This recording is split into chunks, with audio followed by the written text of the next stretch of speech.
Hello दोस्तों, नमस्कार। मैं गोपाल और मैं अपने यूट्यूब चैनल डेली प्रैक्टिस में आप सबों का स्वागत करता हूं। आज हम लोग गणित विषय के अंतर्गत जानेंगे ज्यामिति से संबंधित 30 महत्वपूर्ण वस्तुनिष्ठ प्रश्न। तो आप सभी जितने भी हैं पारा बंधुगण, जो पारा शिक्षक आकलन परीक्षा की तैयारी कर रहे हैं या जेटेट की तैयारी कर रहे हैं या सीटेट की तैयारी करने वाले जो भी अभ्यर्थी हैं, वो इस वीडियो को अंत तक ज़रूर देखें, है ना। और यदि वीडियो अच्छा लगे तो आप इसको सब्सक्राइब जरूर करें और मेरे चैनल को लाइक भी करें और दोस्तों के पास शेयर भी करें, ठीक है। तो चलिए देर न करते हुए हम लोग आगे बढ़ते हैं। तो 30 महत्वपूर्ण प्रश्नों को जानने से पहले कुछ महत्वपूर्ण तथ्य हम लोग जान लेते हैं गणित के बारे में, उसको थोड़ा जल्दी से, ठीक है। चलिए, आकृति एवं उनकी स्थानिक समझ के बारे में ये हमारा सब्जेक्ट है आज का। तो ज्यामिति जो है, जियोमेट्री जिसको कहते हैं,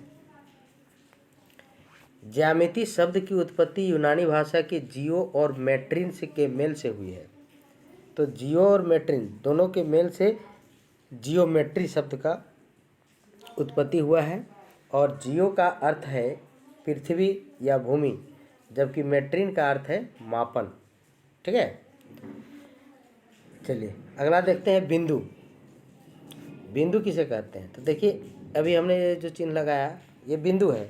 यानी बिंदु वह आकृति है जिसकी मात्र कल्पना की जा सके, जिसमें लंबाई, चौड़ाई और मोटाई ना हो, है ना, वो बिंदु कहलाता है, ठीक है। आगे है रेखा। रेखा किसे कहते हैं? कहता है रेखा बिंदुओं का एक समूह है जिसमें सभी बिंदु एक सीधाई में एक दूसरे से सटे होते हैं, अर्थात वह जिसमें मात्र लंबाई हो, चौड़ाई और मोटाई ना हो, रेखा कहलाती। देखिए ये रेखा है, ठीक है। तो ये रेखा जो है, ये जो रेखा बनी है, इसके अंदर बहुत सारी छोटे छोटे बिंदुओं से मिल करके ये रेखा बनी है, ठीक है। इसका केवल लंबाई है, चौड़ाई और मोटाई नहीं होता है, तो इसको हम लोग रेखा कहते हैं। अब रेखा दो प्रकार की होती है, एक सरल रेखा और दूसरा वक्र रेखा। सरल रेखा जो होती है वो सीधी होती है ना। कहता है वह रेखा जो एक बिंदु से दूसरे बिंदु तक बिना दिशा बदले जाती है, यानी एक पॉइंट से दूसरा पॉइंट तक कोई डायरेक्शन चेंज नहीं, सीधा चली जाती है, तो सरल रेखा है। और वक्र रेखा में क्या है कि एक बिंदु से दूसरा बिंदु तक जो है वो अपनी दिशा बदलते हुए जाती है, उसको वक्र रेखा कहते हैं। आगे बढ़ते हैं, समांतर रेखाएं। तो समानांतर रेखाएं किसको बोलेंगे? कहता है एक ही धरातल में स्थित वे रेखाएं जिनके बीच की दूरी हमेशा बराबर रहती हो, समानांतर रेखाएं कहलाती है। जैसे ये दो रेखाएं एक साथ यदि चल रही हैं जिनकी दूरी जो है समान है, तो वो समानांतर रेखाएं कहलाती है। जैसे आप रेल का पाया देखे होंगे, है ना, तो रेल के पाया एक दूसरे का जो दूरी है, दोनों का बीच का जो दूरी है, पटरी के बीच का दूरी, वो कितना दूर तक जाएगा, समान रहता है, तो ये समानांतर है। ये रेखा क्या कहलाएगी? समानांतर रेखा कहलाएगी, ठीक है। अब हम लोग जानते हैं कोण के बारे में।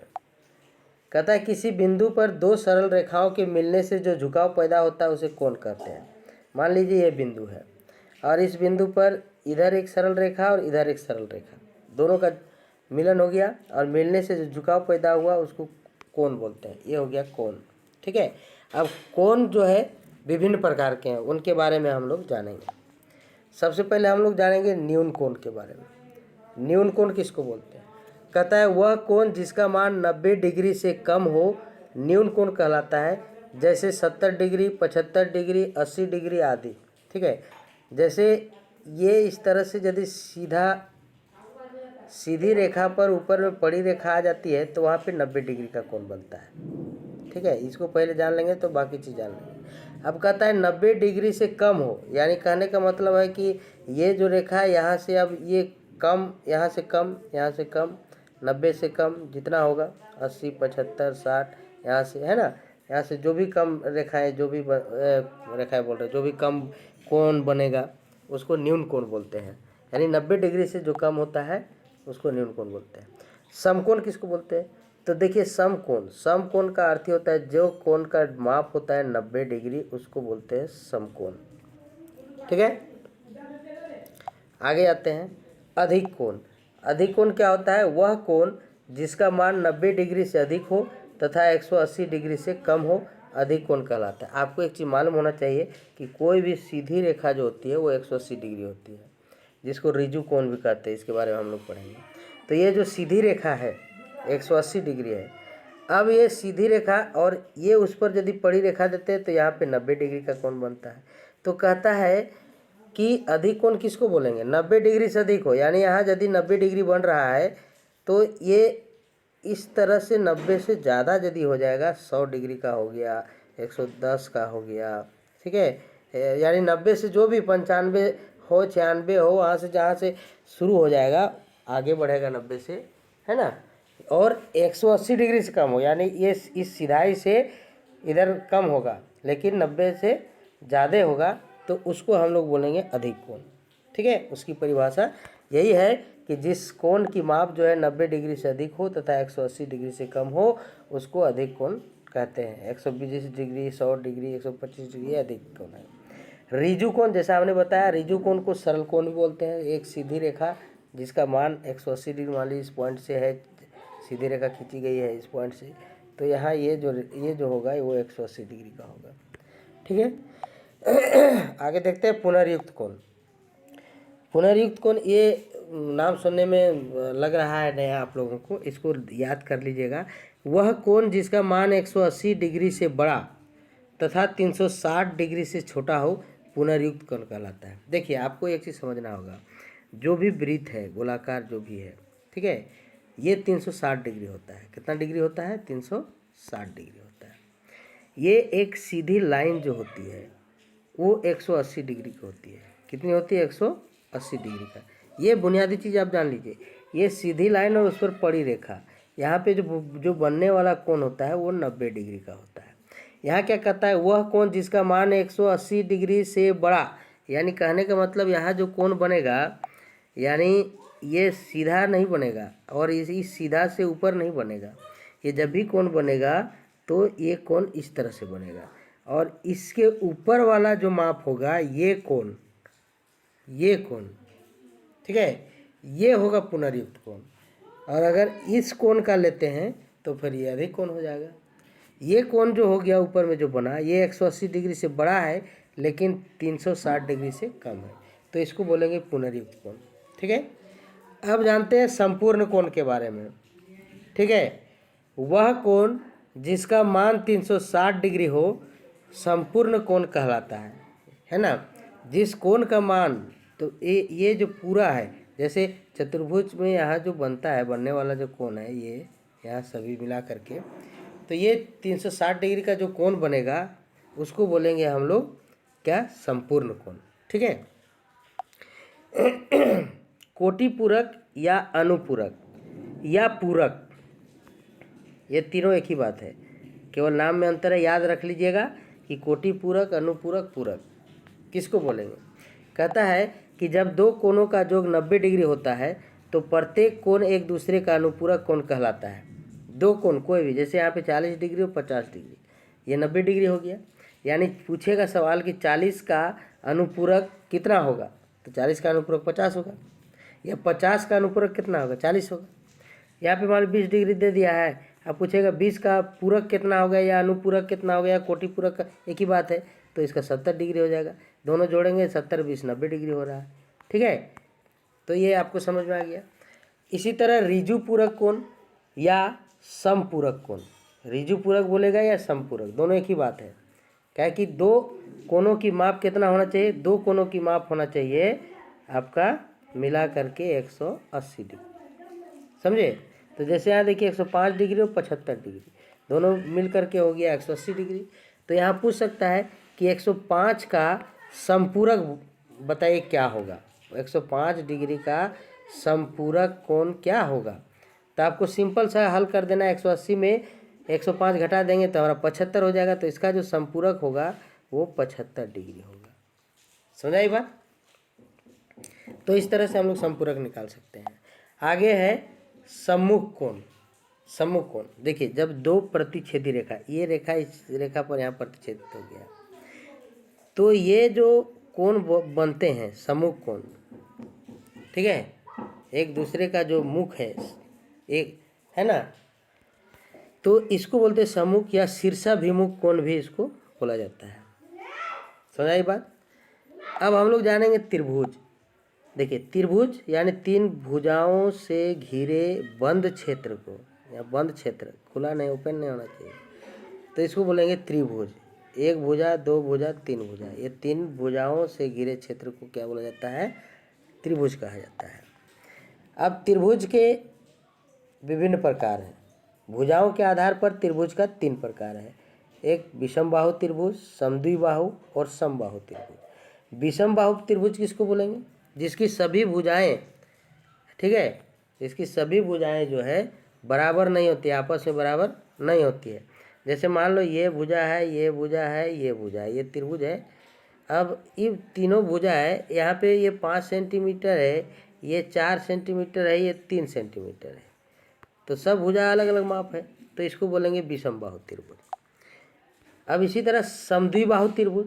समद्विबाहु त्रिभुज जिसकी दो भुजाएं बराबर होती है। मान लीजिए ये भुजा और ये भुजा बराबर है, और ये कुछ हट के है, ये 5 सेंटीमीटर 5 सेंटी और ये 3 सेंटीमीटर, तो ये दो भुजाएं जो हो गई, ये बराबर हो गई। तो दो भुजाएं जिनकी बराबर होगी जिस त्रिभुज की, वो समद्विबाहु त्रिभुज कहलाएगा। यहाँ द्वि लिखा हुआ है। अब आते हैं तीसरा समबाहु त्रिभुज।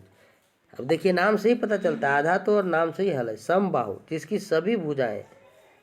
सभी भुजाएं बराबर होती है। मान लीजिए ये 5 सेंटीमीटर, ये 5 सेंटीमीटर, ये भी 5 सेंटीमीटर, तो इसको समबाहु त्रिभुज कहेंगे। ये तो हो गया भुजा के आधार पर। अब हम लोग जानेंगे कोण के आधार पर। कोण के आधार पर त्रिभुज का, कोण के आधार पर भी 3 प्रकार है।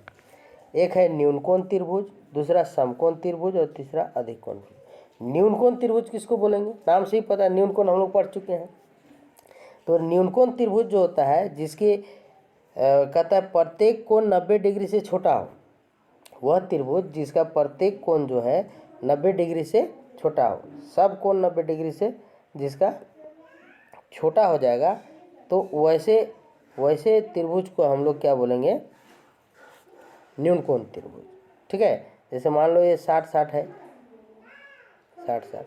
आपको एक और तथ्य मालूम रहना चाहिए, त्रिभुज का जो तीनों कोण किसी भी स्थिति में, चाहे त्रिभुज कैसा भी हो, तीनों कोणों का योग 180 डिग्री होता है। उससे ज़्यादा नहीं हो सकता है और न उससे कम हो सकता है। तीनों कोणों को यदि हम लोग योग करेंगे तो वो 180 डिग्री होगा ही होगा। ठीक है। तो न्यून कोण किसको बोलेंगे? जिसकी सभी तीनों जो भुजा होता है, प्रत्येक कोण जो होता है वो 90 डिग्री से छोटा होता है।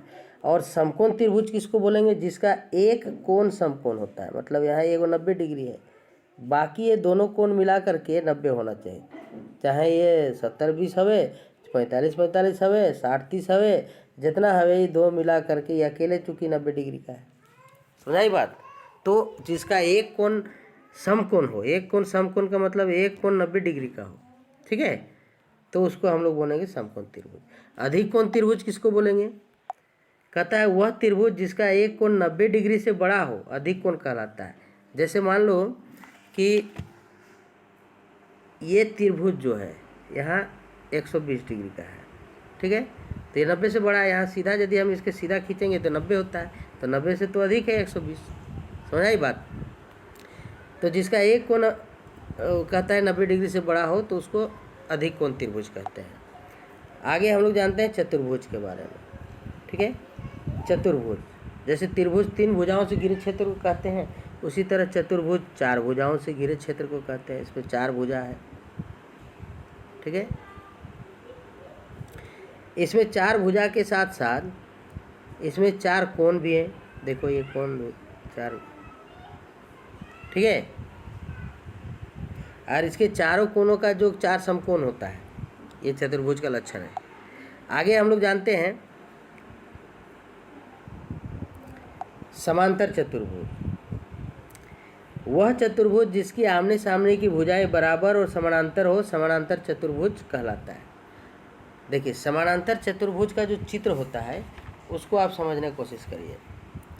उसका चित्र जो है, आमने सामने की भुजा बराबर और समानांतर,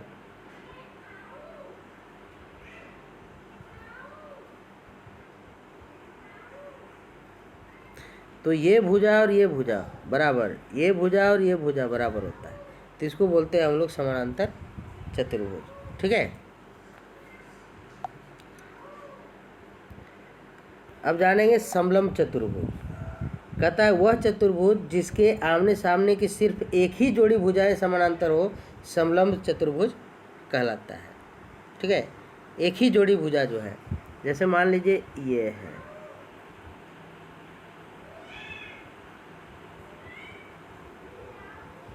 तो ये भुजा और ये भुजा ये दोनों समानांतर है, लेकिन ये भुजा और ये भुजा समानांतर नहीं है।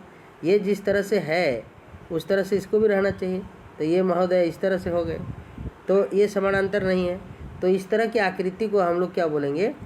समलंब चतुर्भुज कहेंगे। आयत देख लीजिए, आयत का क्या गुण है, क्या लक्षण है। आयत में क्या होता है कि इसमें आमने सामने की जो भुजाएं होती है वो बराबर होती है। जैसे ये भुजा और ये भुजा बराबर है, और ये भुजा और ये भुजा बराबर है। एक गुण और है कि इसके सभी कोण समकोण होते हैं, सभी कोण 190 डिग्री का होता है, एकदम सीधा बनेगा, नहीं तो वो समांतर चतुर्भुज की जैसा नहीं बनेगा, है ना, सीधा। तो ये हो गया आयत। ठीक है, अब देखते हैं वर्ग।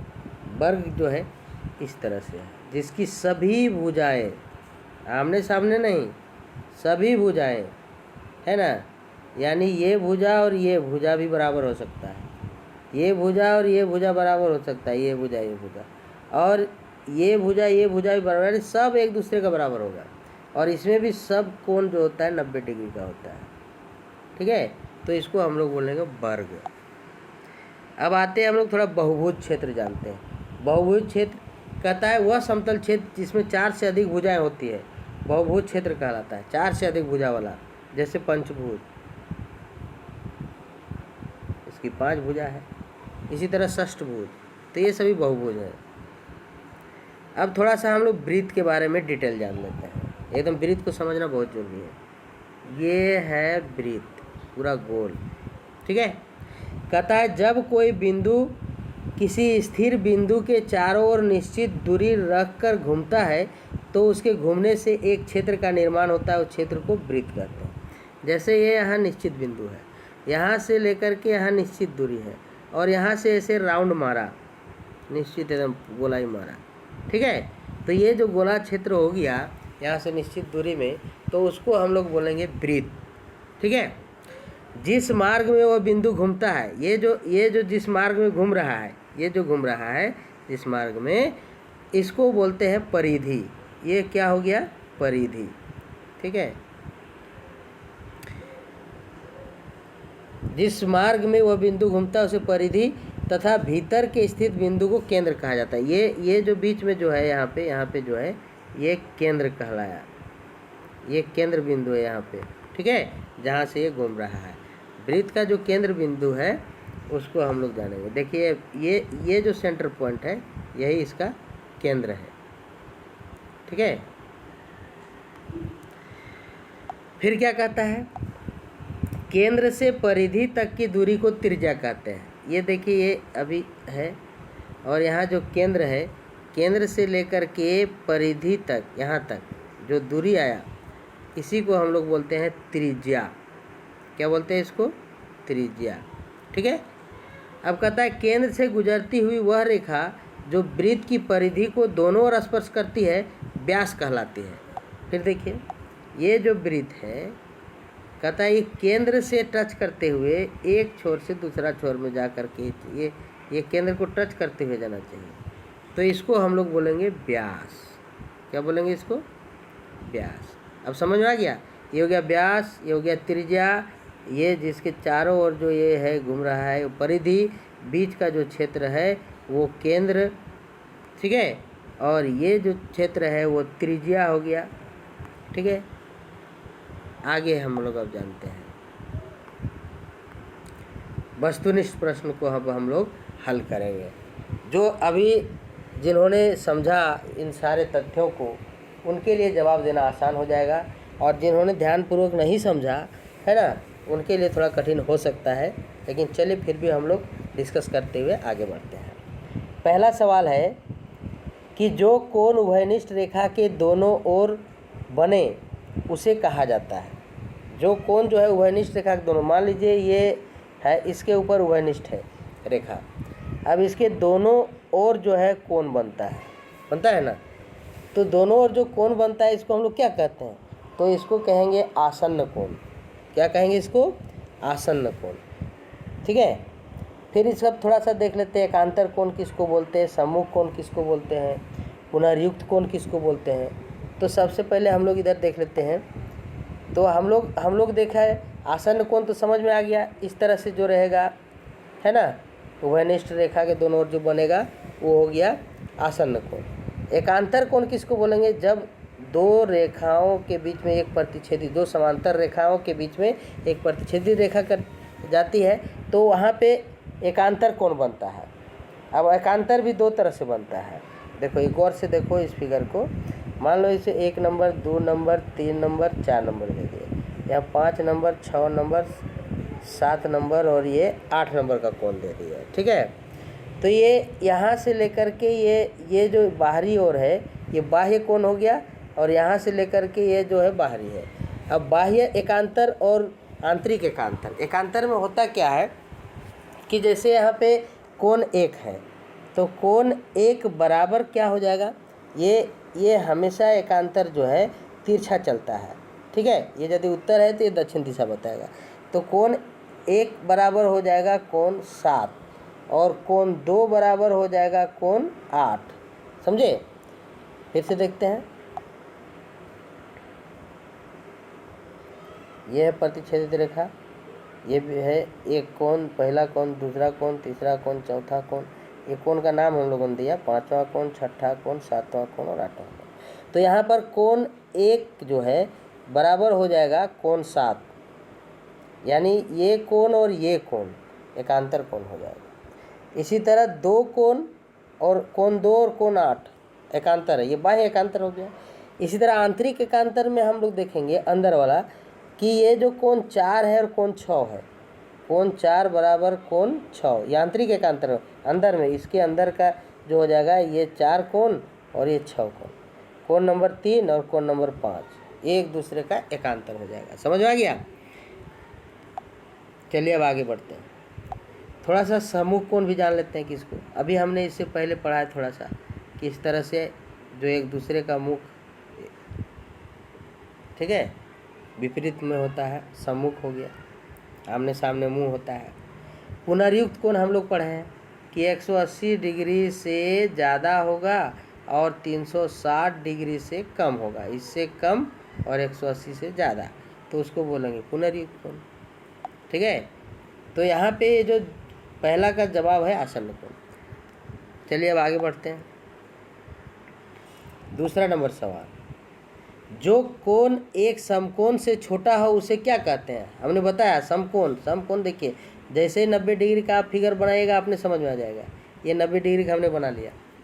कहता है जो कोण समकोण से छोटा, समकोण माने 90 डिग्री, सीधा जान लीजिए, समकोण का मतलब होता है 90 डिग्री, याद कर लीजिए। कहता है समकोण से छोटा हो, तो इससे छोटा जो होगा, जिस कोण का माप 90 डिग्री से कम होता है उसको हम लोग क्या कहते हैं? उसको न्यून कोण कहते हैं। इसका जवाब हो जाएगा न्यून कोण। ठीक है, कहता है केंद्र से परिधि की दूरी कहलाता है। अब यहाँ पे फिगर बना के देखिएगा, हमने जो बताया बढ़िया से, तो आपको समझ में आ जाएगा, रफ में परीक्षा में आप देख लीजिएगा। केंद्र से परिधि की दूरी, मान लो कि ये वृत्त है और यहाँ पे केंद्र है, यहाँ से लेकर के परिधि का दूरी, परिधि है इसी सर्किल बोलते हैं। ठीक है, तो यहाँ से सेंटर से लेके परिधि का जो दूरी होता है इसको हम लोग क्या बोलते हैं? इसको हम लोग बोलते हैं त्रिज्या। क्या बोलते हैं उसको? त्रिज्या। चौथा नंबर है, वर्ग की कितनी भुजाएं समान होती है? लीजिए, तो वर्ग का सब भुजा समान होता है, एक दूसरे का समान होता है। ठीक है, तो 4 भुजा। वृत्त में सबसे लंबी जीवा को कहते हैं। अब देखिए, वृत्त में जो है सबसे लंबी जीवा को हम लोग क्या कहते हैं? ये वृत्त है, तो वृत्त का जो सबसे लंबी जीवा होगी वो व्यास होगी। जीवा का मतलब होता है उसका, जैसे ये गोलाई है, इसका एक टुकड़ा को, यहाँ एक टुकड़ा, ये फिर इधर से काटेंगे तो एक टुकड़ा, लेकिन सबसे बड़ा टुकड़ा कहाँ कटेगा? यहाँ से, है ना, तो इसको बोलते हैं जीवा। तो सबसे बड़ी जीवा व्यास होती है, वृत्त की सबसे बड़ी जीवा क्या होती है? व्यास। ठीक है, जैसे मान लिया ऊपर काटे तो इस तरह से, तो ये छोटा कटिंग हो जाएगा। इस तरह से यदि थोड़ा सा और बड़ा काटेंगे, कहने का मतलब है ये जो आर्च बन रहा है ना, यानी जो चाप है, ये सबसे बड़ी चाप यानी सबसे बड़ी जीवा जो है वो व्यास की है। अगला सवाल, त्रिभुज के किसी शीर्ष बिंदु पर अंतः कोण एवं बहिष्कोण का योग होता है। इसको समझिए, ये सवाल बहुत इंपॉर्टेंट है, आप लोग इसे जवाब को जानने से पहले समझिए। शीर्ष बिंदु पर अंतः कोण एवं बहिष्कोण का योग होता है। मान लीजिए कि ये त्रिभुज है, तो इस त्रिभुज का जो अंतः कोण और यहाँ इसका बहिष्कोण, समझे, तो ये कोण और ये कोण, दोनों कोण का जो है योग कितना होगा। तो कोई भी लाइन सीधा जान लीजिए कि ये जो लाइन होती है वो 180 डिग्री की होती है। तो ये लाइन यहाँ पे कट गया है, यहाँ पे देखिए, तो यहाँ से यहाँ तो 180 डिग्री न होगा, तो इसका हो गया 180 डिग्री। निम्नलिखित में अधिक कोण है। अधिक कोण का मतलब हो गया कि 90 डिग्री से अधिक, 90 डिग्री यहाँ होता है, तो 90 डिग्री से अधिक लेकिन 180 डिग्री से कम, तो यहाँ पे हो गया अधिक कोण, यानी 120 डिग्री का मान लेते हैं हम लोग, तो वो हो जाएगा अधिक कोण। ठीक है, 180 से कम और 90 से ज़्यादा यहाँ कोण दिखा रहा है, 120 डिग्री दिखा रहा है। आगे बढ़ते हैं, कहता है घड़ी की मिनट की सुई 9 पर है। मिनट का सुई, जैसे ये घड़ी है तो क्या है, बेसिकली हम लोग देखते हैं यहाँ 9 बजता है, यहाँ 12 बजता है, यहाँ पे 3 बजता है, यहाँ पे 6 बजता है, यही ना कांटा चलता है जी। ठीक है, तो कहता है 9 पर है, मान लो यहाँ पे 9 पर है और 90 डिग्री घूमने पर वो कहाँ रहेगी। अब यहाँ मान लीजिए ये क्षेत्र यहाँ 9 है और इसका सीधा 90 डिग्री यहाँ बनेगा, यहाँ 90 डिग्री बनेगा ना, हो तो कहाँ पर बनेगा, 12 पर, 12 बजे, इसका आंसर हो जाएगा 12 पर। अगला देखते हैं, 9वां नंबर, वर्ग के चारों कोण मिलकर कितने डिग्री के होते हैं। ये लो बात, वर्ग का फिगर बनाओ सीधा। हमने क्या बताया था कि वर्ग के चारों कोणों का जो योग होगा वो 360 डिग्री का होगा। बोलो कैसे होगा, कि यहाँ मान लीजिए ये वर्ग है, वर्ग का सभी कोण जो होता है सम कोण होता है, नहीं बोलता है वर्ग का सभी कोण सम कोण, सम कोण माने 90 डिग्री। तो यहाँ 90 डिग्री 90 डिग्री 90 डिग्री 90 डिग्री चारों को जोड़ लो तो 360 डिग्री हो जाएगा। ठीक है, तो वर्ग के चारों कोण मिलकर कितना डिग्री का होते हैं, तो 360 डिग्री का होते हैं। 10वां नंबर सवाल देखते हैं हम लोग, किसी समबाहु त्रिभुज के शीर्ष कोण को समद्विभाजित करने वाली सरल रेखा। ठीक है, समबाहु त्रिभुज को बोल रहा है। देखो ये फिगर बनाओ, सीधा समझ में ना आए फिगर बनाइए। समबाहु त्रिभुज जिसकी सभी भुजाएं बराबर होती है, समबाहु त्रिभुज हो गया। अब कहता है शीर्ष कोण को समद्विभाजित करने वाली रेखा, ये शीर्ष कोण को समद्विभाजित माने बराबर करने वाला, 2 भाग में बांटने वाला है ना, सरल रेखा क्या करता है, आधार के बराबर होती है, आधार को समद्विभाजित करती है, आधार के साथ समांतर होती है, आधार के साथ न्यूनकोण होती है। तो देखो ये आधार कहलाता है, ये आधार को समद्विभाजित करती है, बराबर भाग में बांट देती है।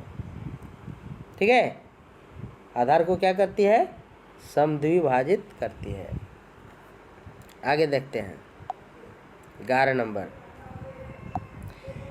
किसी त्रिभुज में अधिक से अधिक कितने समकोण हो सकते हैं। ये देखिए त्रिभुज का कहता है अधिक अधिक कितना समकोण होगा। तो त्रिभुज का फंडा हमने बताया था कि त्रिभुज के तीनों कोणों का जो योग होता है वो 180 डिग्री होता है।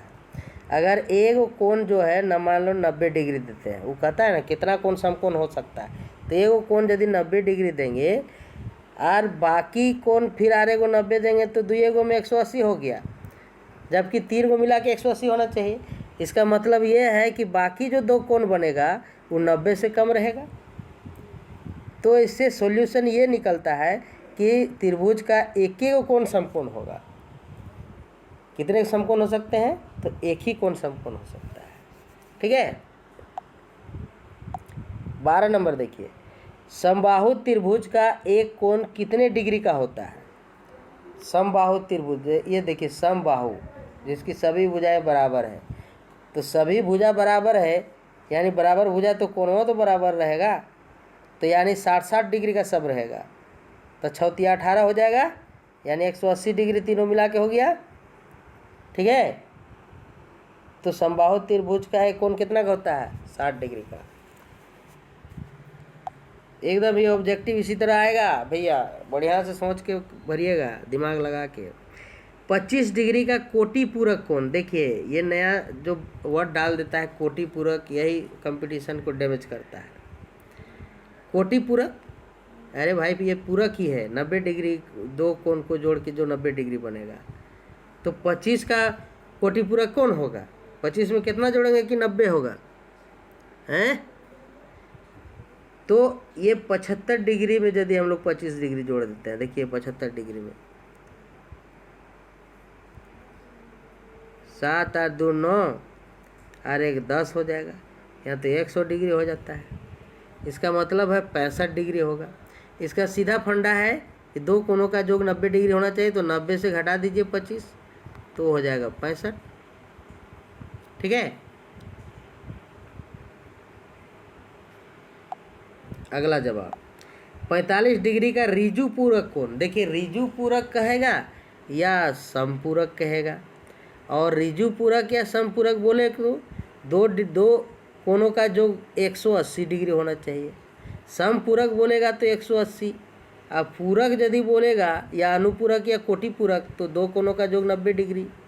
यहाँ इसको दिमाग लगाइए, तो हमको कह रहा है ऋजु पूरक किसका? 45 डिग्री का।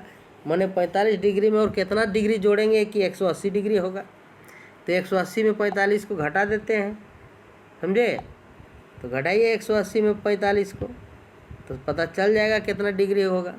10 में 5 गया 5, यहाँ बचा 7 में 4 तो 3, 135 डिग्री, यानी सी नंबर।